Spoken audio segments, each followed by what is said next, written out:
Hello friends, कैसन बानी जा आप सभी। हम आशा करते हैं कि सारा लोग खुश और हैप्पी होई। तो आज हम आप लोग खातिर लेके आइल बानी पार्ले जी बिस्किट की बहुत ही मज़ेदार और टेस्टी रेसिपी, जोन कि आज से पहले आप लोग ना ही बनैले हो खब जा और ना ही कबो खैले हो खब जा। चलिए आज की मज़ेदार रेसिपी शुरू करी जाए। सबसे पहले का कल जी कि जग हम ले बनी 4 गो पार्ले जी बिस्किट के पैकेट ले बनी। आप लोग देख सके नहीं जा। तो आप लोग पार्ले जी बिस्किट की जगह पे कोनो भी बिस्किट ले सके नहीं जा, कोनो जरूरी नहीं है सिर्फ पार्ले जी बिस्किट ही ली जा।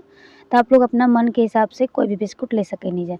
ये का कल जी के एगो छोटा सा हमने की कटोरी ले लेवे के बाद ये का कल जी कि हमनी के थोड़ा सा में मिल्क पाउडर डाल लिहल जाई। तब में मिल्क पाउडर डाल ले बनी ये हमनी के थोड़ा सा दूध डाल लिहल जाई। दूध डाल के चम्मच की मदद से करके अच्छा तरीके से मिल्क पाउडर के मिला लिहल जाई आपस में। तो आप लोग देख सके नहीं हम कैसे मिलाओ तो नहीं तरह मिला ले जाए, मिल्क पाउडर के अच्छा तरीके से फेंट ले जाए। तो आप लोग देख सके नहीं अच्छा तरीके से फेंटा के रेडी हो गए। तो चलिए जगह रख दिया जाए साइड में।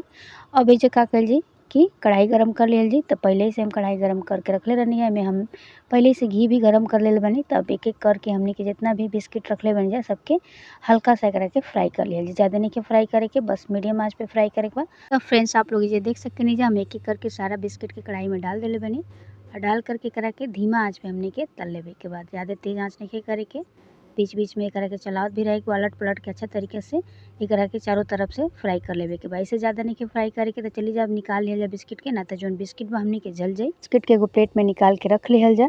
तो आप लोग देख सके नहीं जाए हम प्लेट में निकाल के रख ले बनी। अब हमने के जो बिस्किट बा ठंडा हो गई बा करा के तोड़ लिहल जाए, छोटा छोटा टुकड़ा कर लिहल जाए। तो यही तरीके से सारा बिस्किट के तोड़ के हमने के रख लिहल जाए। आप लोग देख सके नहीं हम कैसे तोड़त हनी, यही तरीके से आप भी तोड़ ले जाए। अब ये करा के का कर जी कि एगो मिक्सी जार लिहल जाए।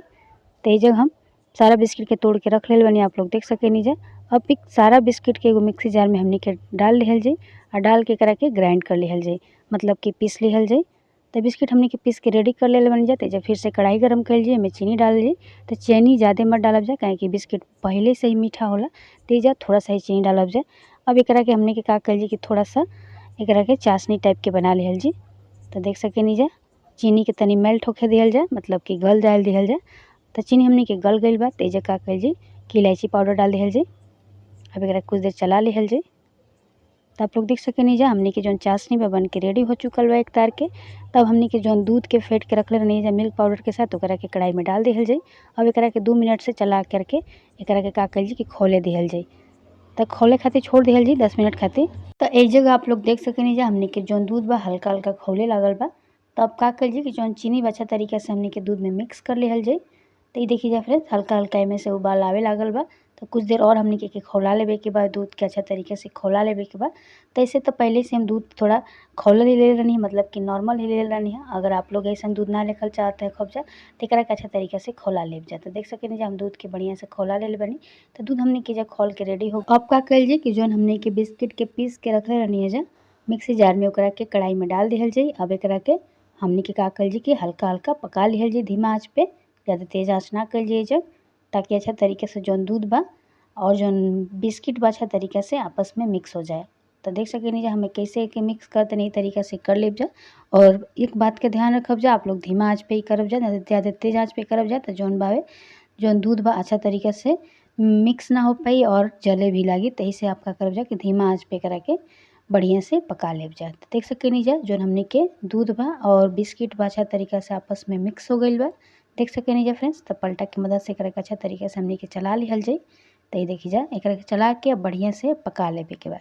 बस धीमा आँच पे के पकाए के बाद, काहे कि बिस्किट के कोनो पकाला के ज़्यादा खास जरूरी ना होला, काहे कि दूध तो ऐसे ही बिस्किट के हमने के तल के में डलले बन जाए। तो बस एक जो दूध बा अच्छा तरीके से सूख जाए। तो आप लोग ये देख सकते चाहिए घी के भी कोनो जरूरत नहीं कि, काहे कि हमने के पहले ही से ही बिस्किट के तले रहनी है तो वजह से हमने के घी डाले के कोनो जरूरत नहीं है। अब एक जगह एगो बर्तन ले लिहल जाए, एमें हमने के पहले ही से का कल जी कि थोड़ा सा घी लगा लिहल जाए। अगर आप लोग के पास बटर पेपर हो तो वो डाल सके नहीं जा। अब एक ऊपर से जितना पेस्ट बा डालत चल जाए एक के थपथपा के ऐसे कवर कर दिहल जाए, चारों तरफ से करा के बढ़िया से बंद कर दिहल जाए। और पलटा के मदद से दबा दबा के अच्छा तरीके से एक के कवर कर लिहल जाए। देख सके नहीं हमार मतलब कि दाब के मैं बढ़िया से बैठा लिहल जाए। तो देख सके नहीं बढ़िया से हम बैठा दिले बनी। अब ये का कल जी कि हमनी के जौन बिस्किट के कटोरी में डले रहनी जो के एगो प्लेट में निकाल लिहल जाए, या जो हमनी के पेपर लगा के रख रहनी जो के निकाल लिहल जाए। तो आप लोग देख सके नहीं अब चाकू की मदद से करके हम कट करके आप लोग के दिखाओ तनी। तो करके तब निकाला जाए जब बिस्किट आप लोग के थोड़ा ठंडा हो जाए हल्का हल्का अभी हमार बिस्किट जौन बा गरम बाटे, त कोशिश करब जा कि जब भी ठंडा हो जाए तबे काटब जा। तो आप लोग देख सकेनी जा हमने की जौन बिस्किट बा अच्छा तरीके से हम काट कर लेल बनी। तो अपना जब पसंद के अनुसार से आप कटिंग कर लेब जा, जैसन आप कटिंग कर चाहतनी जा।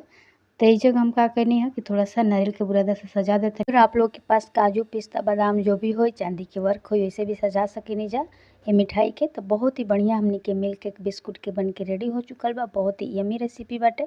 एक बर्फी भी बोलल जा सकेला, मिल्क केक भी बोलल जा सकेला और बिस्किट के मिठाई भी बोल सकल जाला। तो मतलब जौन भी एक नाम दिहल चाहतनी आप लोग दे सकेनी जा। बहुत ही मज़ेदार रेसिपी बा फ्रेंड्स, एकरा के आप लोग जरूर ट्राई करब जा।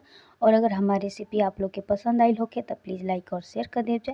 और चैनल पे हमारा पहली बार आइल बनी जाए तो प्लीज़ हमारे चैनल के सब्सक्राइब कर लेव जाए, ताकि हमारा अगला वीडियो की नोटिफिकेशन आपके सबसे पहले मिले। तो ये देखिए हम आप लोग के तोड़ के दिखाओ तनी कितना बढ़िया हमने के बन के बिस्किट के मिठाई बन के रेडी बनल बा। तो तब तक खातिर बाय बाय, फिर मिलल जी काल एगो नए रेसिपी के साथ एगो नए वीडियो के साथ।